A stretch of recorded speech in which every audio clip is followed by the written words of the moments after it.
Donc ceux qui sont en exil vont estimer que les dirigeants actuels ne travaillent pas pour le peuple, ils sont venus au pouvoir de manière illégale, illégitime. Et le gouvernement aussi va estimer que c'est ceux qui sont dehors qui en réalité sont les traîtres de la République et ne travaillent pas pour le peuple. Donc c'est un dialogue de sourds. Et dans ce dialogue de sourds-là, on a une population qui souffre.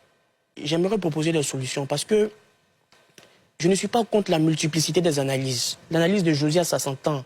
Si on veut faire un paradoxe entre les promesses initiales du régime et les réalités apparentes aujourd'hui, on peut le faire. On peut le faire.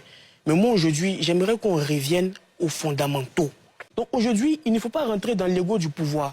L'ego du pouvoir, c'est de nier la finalité exclusive de la politique qui a assuré le bonheur de nos populations par rapport à la volonté de vouloir avoir raison, coûte que coûte, vaille que vaille. Donc aujourd'hui, il faut ouvrir. Si le Mali est aujourd'hui disposé à collaborer avec des acteurs russes, le Mali peut collaborer aujourd'hui avec la CEDEAO, qui sont un peu plus proches et qui connaissent un peu mieux la réalité. Il y a toujours un peu de bien dans le mal. Il y a toujours un peu de mal dans le bien. C'est qu'on a une attaque coalisée. On a un côté Azawad, laïque, Touareg, qui ont des revendications culturelles. Et on a un autre côté, le JNIM, qui a une revendication religieuse. Donc aujourd'hui, moi je pense que la réalité, c'est vraiment de pouvoir ébranler, voire même prendre la capitale. Parce que quand on regarde aussi la nature des acteurs qui ont été attaqués, par exemple le ministre de la Défense, qui paie la vie, paie à son âme, et le chef des renseignements, ce n'est pas le ministre de l'économie, ce n'est pas le ministre des Finances. Donc il y a une réelle volonté de nuisance pour pouvoir déstabiliser le système de gouvernance militaire. Je m'associe à mes prédécesseurs pour apporter tout mon soutien au peuple malien qui vit ces épreuves difficiles. On prie pour que la situation puisse le plus vite possible se rétablir. Mais dans les cas de politique et de géopolitique, si la prière suffisait, il y a beaucoup de problématiques qui allaient se régler très rapidement. Par rapport à la situation, il y a des faits d'abord à rappeler. Dans les situations géopolitiques, il y a ce qu'on appelle la diatopie et la diachronie. Donc l'évolution des faits dans l'espace et l'évolution des faits dans le temps. Il y a Josias qui a parlé de deux choses assez importantes. Il a parlé de l'élément Ouma Mariko, il a parlé aussi d'où viennent les financements. Il faut rappeler qu'en fin septembre 2025, il y a eu 2 ressortissants émiratis qui ont été enlevés par le JNIM et un ressortissant iranien. Suite à cela, il y a eu une négociation, ils ont été libérés par le paiement d'une rançon. Et selon certaines sources, cette rançon-là avoisinerait les 50 millions de dollars.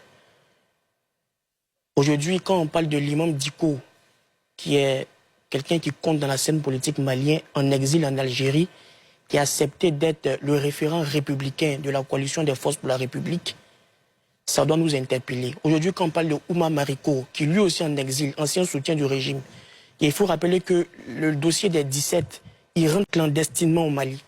Ça doit nous donner des éléments. Si l'argent est le nerf de la guerre, la stratégie est la loupe de la guerre.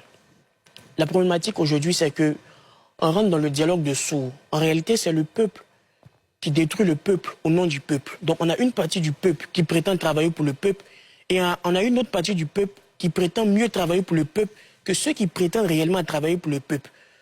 Le réel problème de la situation, c'est une situation de gouvernance. La raison pour laquelle dans un système politique, il y a 4 entités, ce n'est pas fortuit.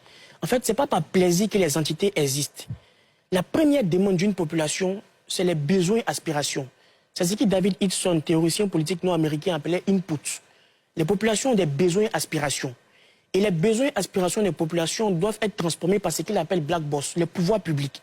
Mais les pouvoirs publics là, ils doivent être frappés d'une légalité et d'une légitimité. Dans notre cas de figure, la légalité est l'affaire des urnes et la légitimité est l'affaire de l'efficacité de la gestion publique. De cela va découler les outputs, donc les politiques publiques, qui sont un ensemble de recueils à mettre en œuvre à court et moyen terme pour atteindre les besoins que les Maliens veulent. Et là-bas, on parle technicité, on parle technocratie, on parle mutualisation des intelligences. Donc c'est les Maliennes et les Maliens, dans leur multiplicité, qui doivent collaborer pour arriver à ce résultat. Et finalement, le dernier élément, c'est la réaction des populations. Donc la situation qu'on observe aujourd'hui, c'est une situation de feedback négatif. Donc quand les populations, à tort ou à raison, vont estimer qu'ils ne sont pas satisfaits de la gouvernance, le feedback sera négatif. Le feedback négatif, c'est l'apathie politique. Le feedback négatif, c'est la guerre. Le feedback négatif, c'est la multiplicité des attaques. Ce qui est assez inédit aussi au Mali, contrairement aux pays comme le Burkina et le Niger, c'est qu'on a une attaque coalisée. On a un côté Azawad, laïque, Touareg, qui ont des revendications culturelles. Et on a un autre côté, le JNIM, qui a une revendication religieuse. Donc si aujourd'hui on assiste à une attaque coalisée vis-à-vis de l'ennemi commun aujourd'hui, qui est le gouvernement malien, c'est assez symptomatique. Donc à ce niveau-là, je pense qu'il faut avoir l'humilité. Parce que la gouvernance, là, c'est pas qui a raison. C'est pas entre le Bénin, le Togo et la Côte d'Ivoire, le Mali qui aura raison. C'est qui va proposer des solutions de sortie des crises.